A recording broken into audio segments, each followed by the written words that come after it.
November 29, 1944. The Philippine Sea. 3:17 in the morning. The Pacific lay silent, black, slick, and endless.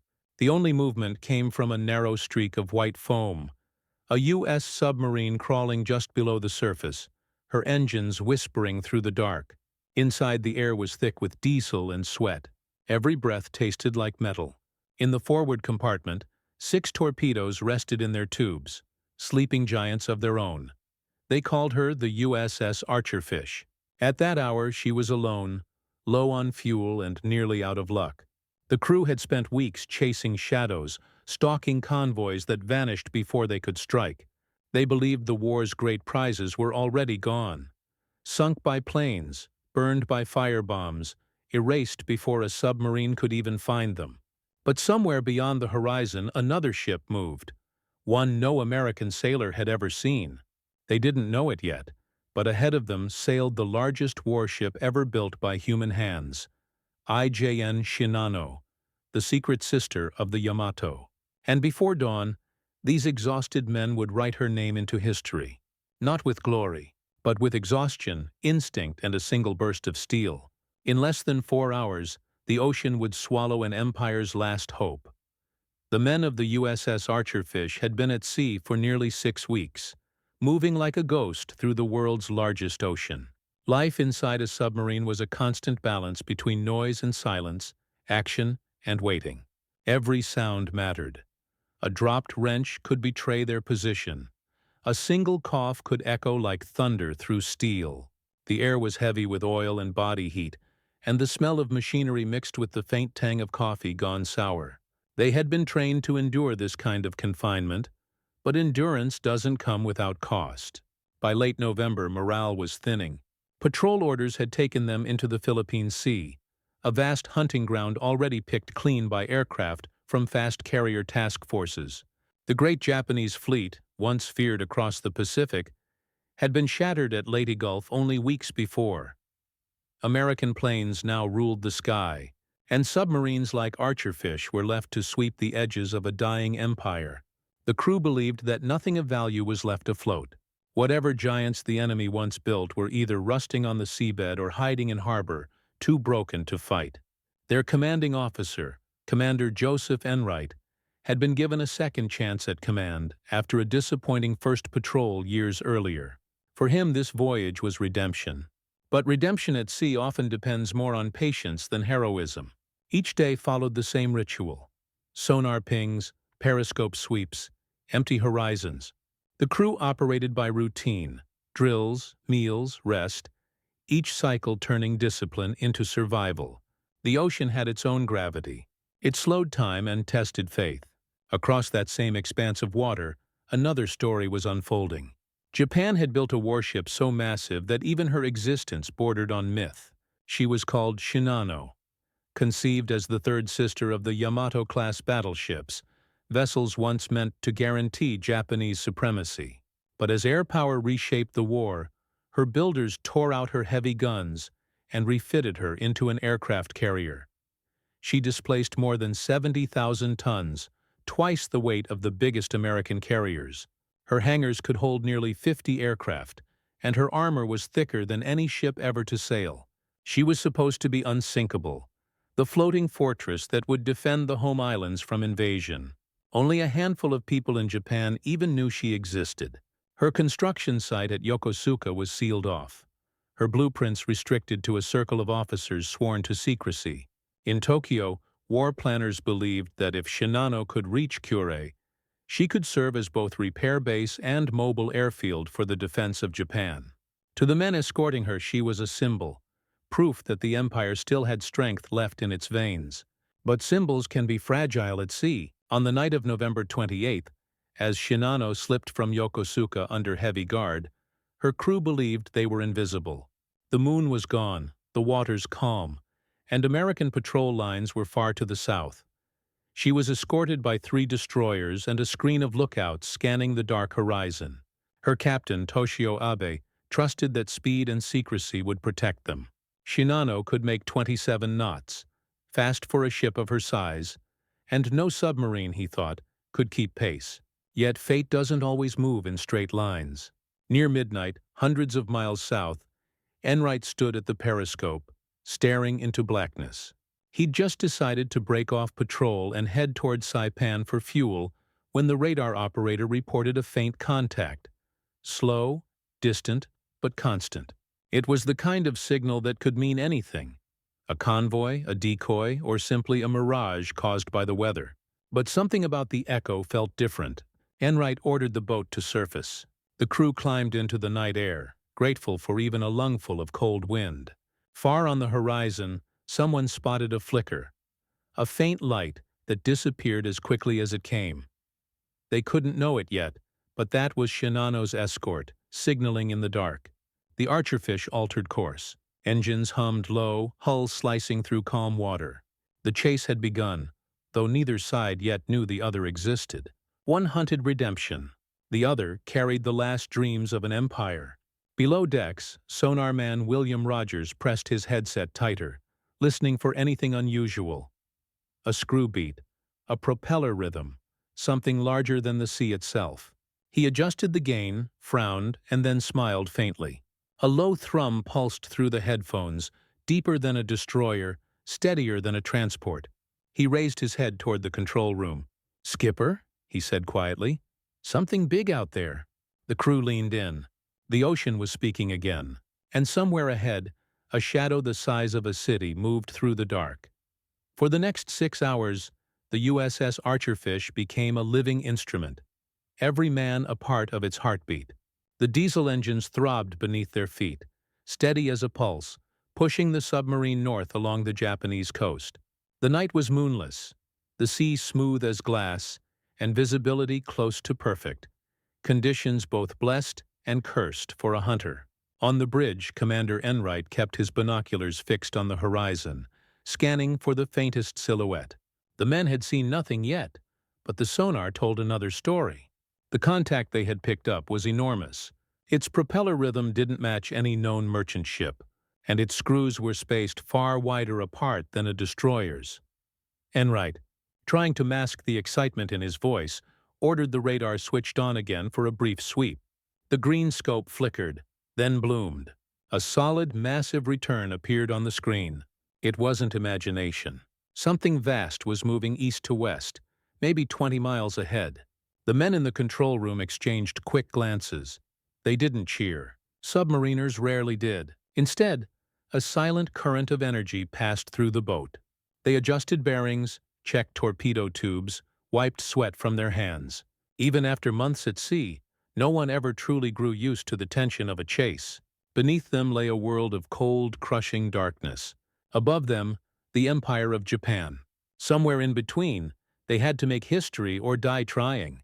At 4 a.m. in the morning, Enright gave the order. Maintain contact. Stay surfaced.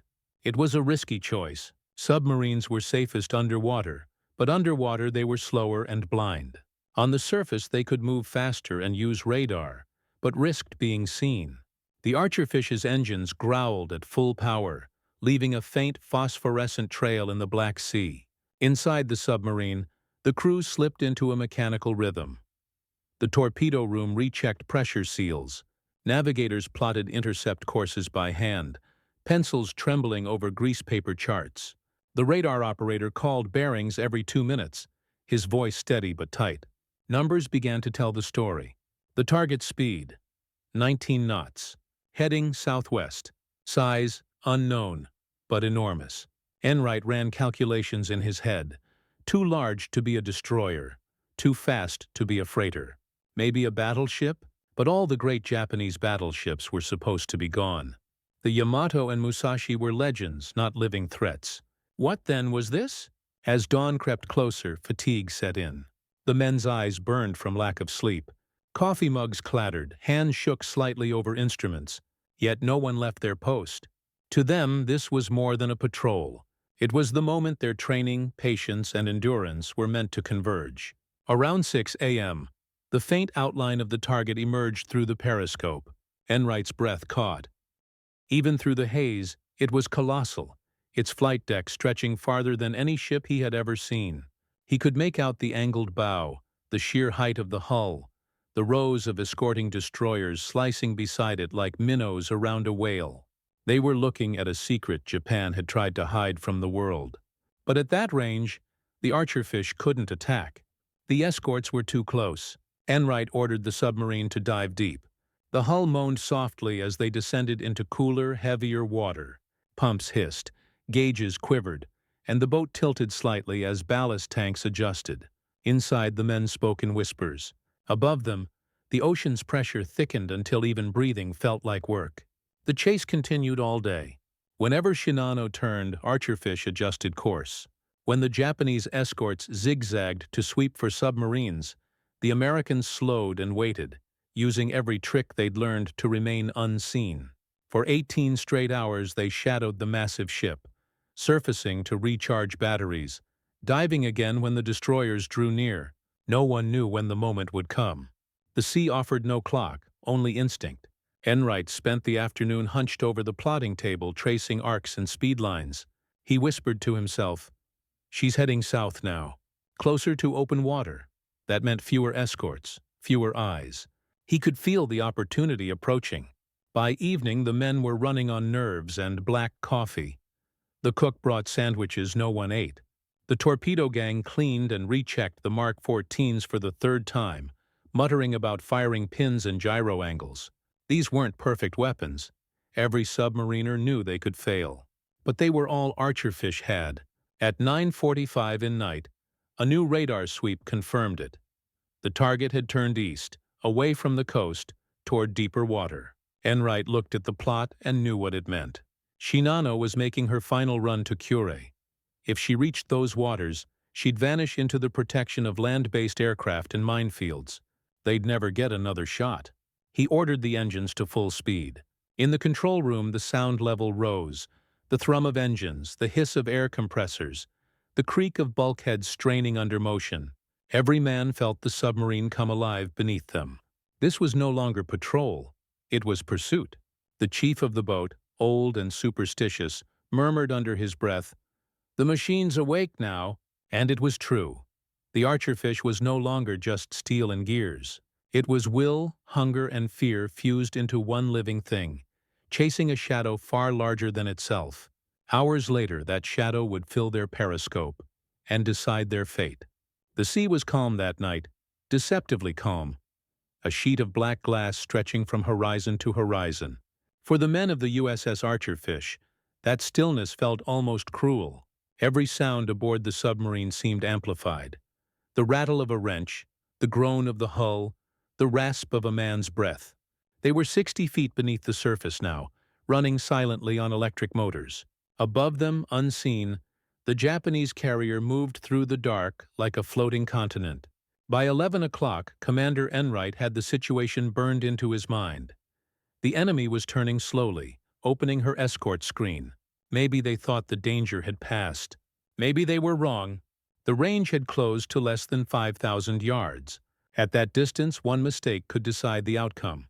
Enright looked at the fire control plot. The solution was imperfect. The target was zigzagging, the submarine rolling in gentle swells. But perfection was a luxury submariners never had. He whispered the orders anyway. Flood tubes 1 through 6. Compressed air hissed. In the torpedo room, men moved with a kind of reverent precision, each gesture rehearsed but heavy with consequence. One torpedo man, Seaman Paul Medina, barely 20, pressed his hand against the cold metal of Tube 3 before stepping back. It was an unconscious ritual, half prayer, half superstition. He had loaded torpedoes before, but never for a target this big.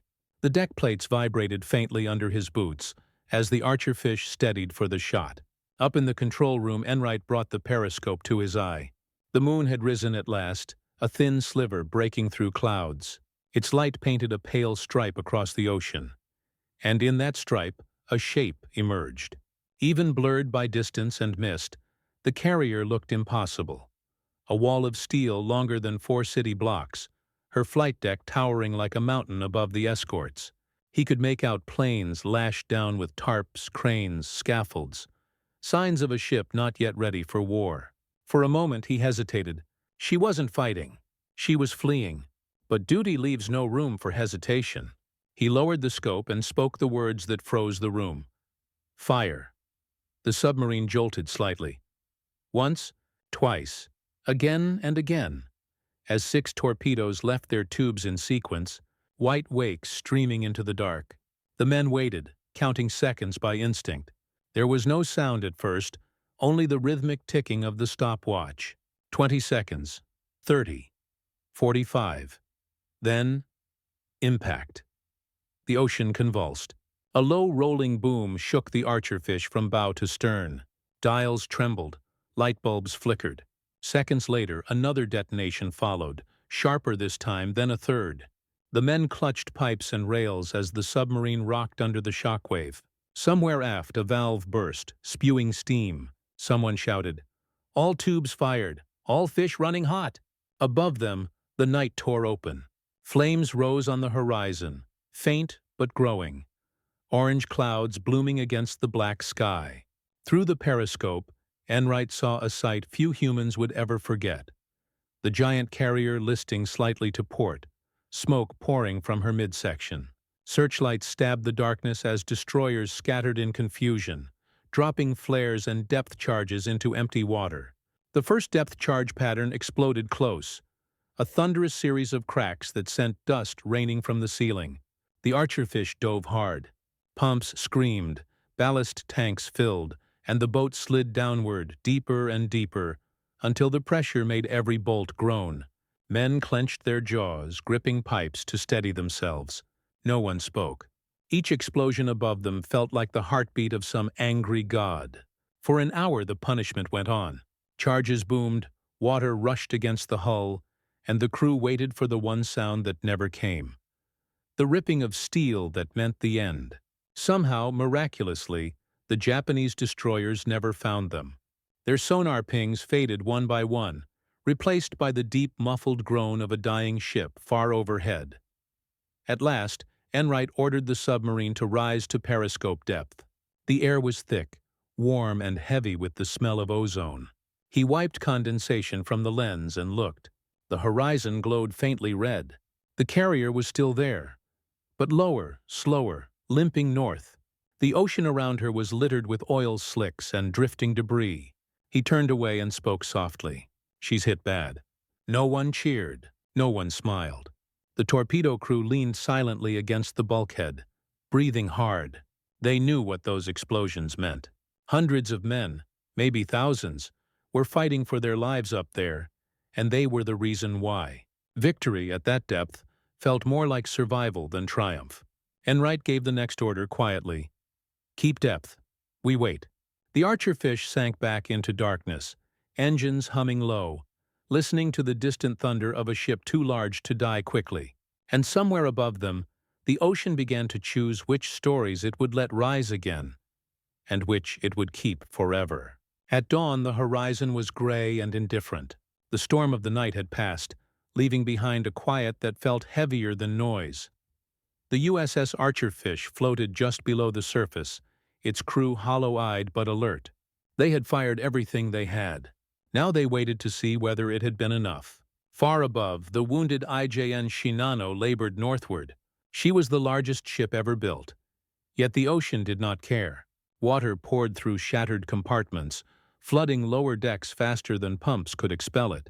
Her watertight doors, unfinished and untested, failed one by one.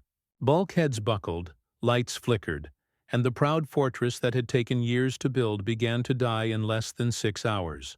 From the air, she would have looked like a drifting island, tilted and smoking. Her escorts circled frantically, trying to shield her from more attacks that never came. Inside the carrier, chaos reigned. Engineers waded through knee-deep water to reach valves that no longer turned. Sailors fought fires with buckets. Others dragged ammunition away from the spreading flames. Captain Toshio Abe ordered counterflooding to balance the ship, but every move only bought minutes. At 10 a.m. the list reached 10 degrees, then 12, then 15. The engineers sent word to the bridge. "Starboard compartment's gone. Pumps can't hold." Abe nodded once and turned to the horizon, toward Japan. Yokosuka was already out of reach. Below that same sea, the Archerfish's crew listened.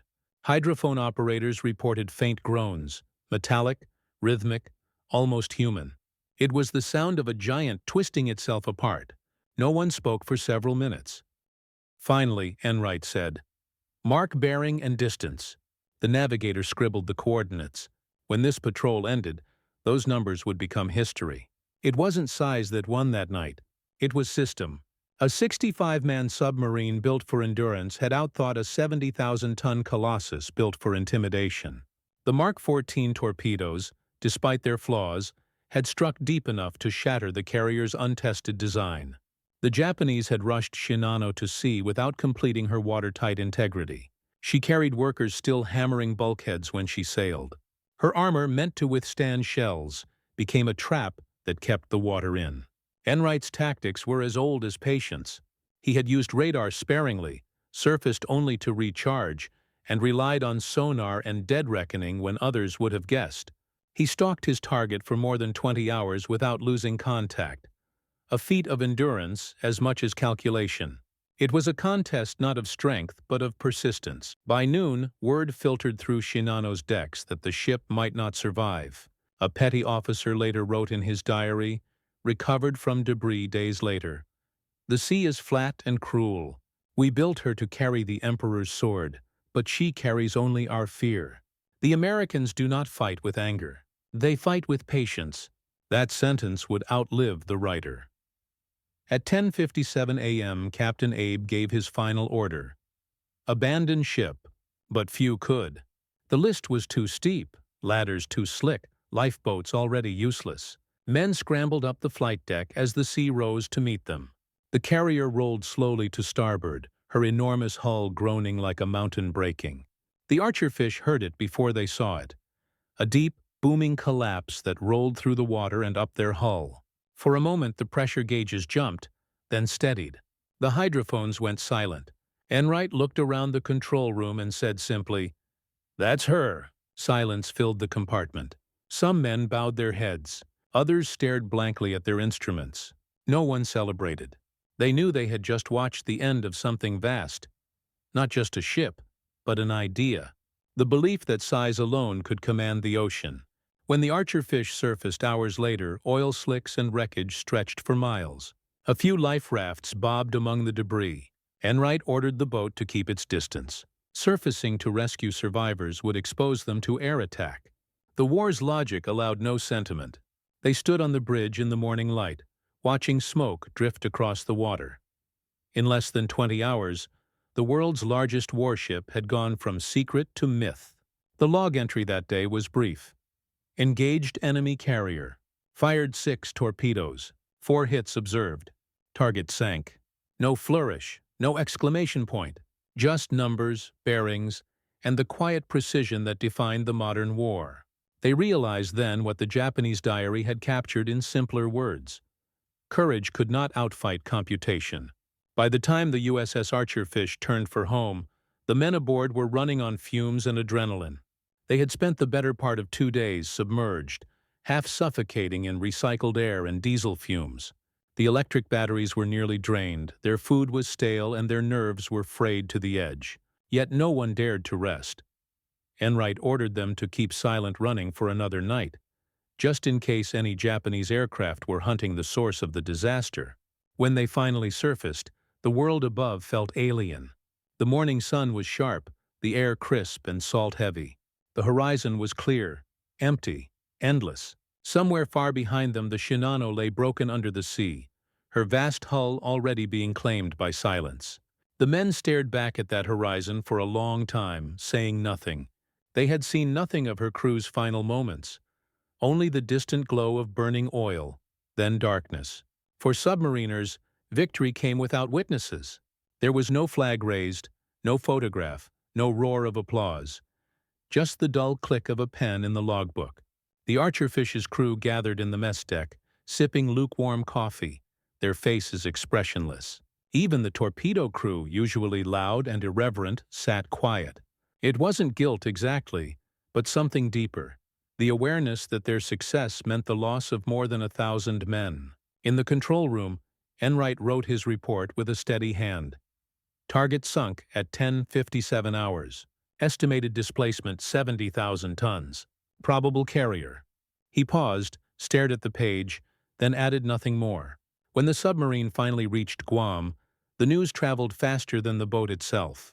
The Navy's codebreakers confirmed that a massive Japanese carrier, unknown to Allied intelligence, had vanished without a trace. At first, few believed it.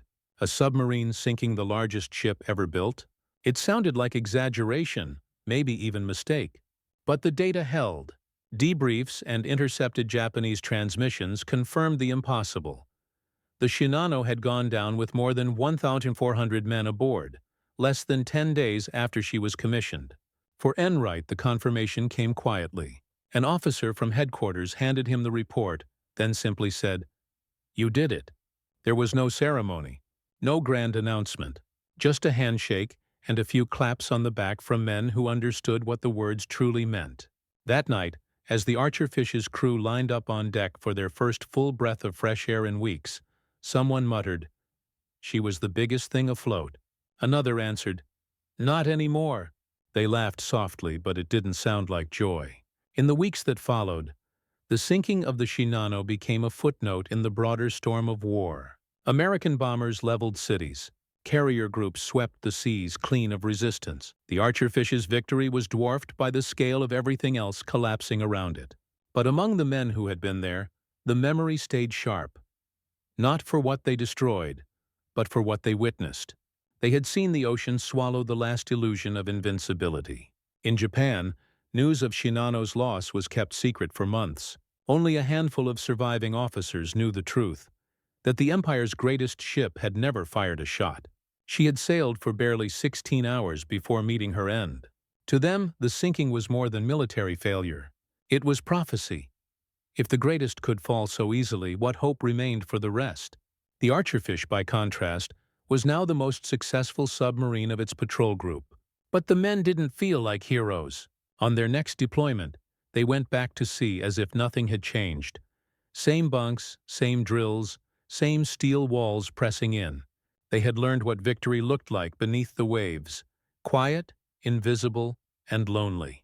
When they docked at Pearl Harbor for refit, the Navy photographers came aboard to take the official picture. The crew lined up on deck, squinting in the sun. Enright stood in the center, arms folded, face unreadable. Behind them, the submarine's conning tower bore a small painted emblem, a simple white outline of a Japanese carrier with a red slash through it. It was the only visible proof of what they had done. Later that evening, as the sun fell behind the Pacific, some of the younger sailors went to the harbor bar, trying to celebrate. But the laughter never rose above a murmur. One of them, Rogers, the sonar man who had first heard the Shinano's pulse, left early. He walked back to the pier and stood there alone, watching the harbor lights ripple across the water. He said to no one in particular, "She was already dying before we found her. We just gave her the final push." The words carried no pride, no regret, just truth. Because in the end, that's what submariners understood better than anyone. The ocean doesn't choose sides. It only keeps what it wants. When history finally surfaced from that November night, it told the story in clean lines. Dates, tonnage, coordinates. November 29th, 1944. The Philippine Sea. 6 torpedoes fired. 4 hits confirmed. Target destroyed. But the men who were there remembered it differently. Not as numbers, but as sensations. The hiss of compressed air, the tremor in the deck, the long minutes of silence before the explosions came. The USS Archerfish returned to port a decorated vessel. Her patrol log became a citation, her captain a symbol of precision. But for those inside her steel skin, victory felt hollow. They had fought not with rage or triumph, but with fatigue, calculation, and a strange kind of mercy. They had watched the sea erase the largest warship ever built. Not in fury, but in inevitability. In the years that followed, the world would measure power by different standards. Japan's empire collapsed. The age of super battleships ended. Submarines, small, unseen, and patient, had rewritten the logic of naval warfare. Machines no longer fought to be larger. They fought to be smarter, quieter, more enduring. When Commander Enright looked back on that night decades later, he said little. He never spoke of vengeance or pride. Only endurance. "We stayed with her," he once told an interviewer. "That's all it was. We stayed with her until the sea took her." That was the truth behind the legend. The Archerfish hadn't just sunk a ship. It had outweighted a nation's dream. The Pacific has long since swallowed the evidence. Twisted steel, broken decks, and the ghosts of men who built something too big for the moment it lived in. But somewhere in that deep silence, the story still breathes. The hunter and the giant, bound forever by a single night of patience and fear. In the end, the greatest weapon the United States Navy wielded that war wasn't firepower or armor. It was endurance. The humankind that endures the dark, the waiting, and the knowledge of what victory costs. And in that silence beneath the waves, the Archerfish still moves, steady, unseen, and awake. To see what patience made possible next, watch Radar Saw Them Coming. The night the Empire's eyes went dark.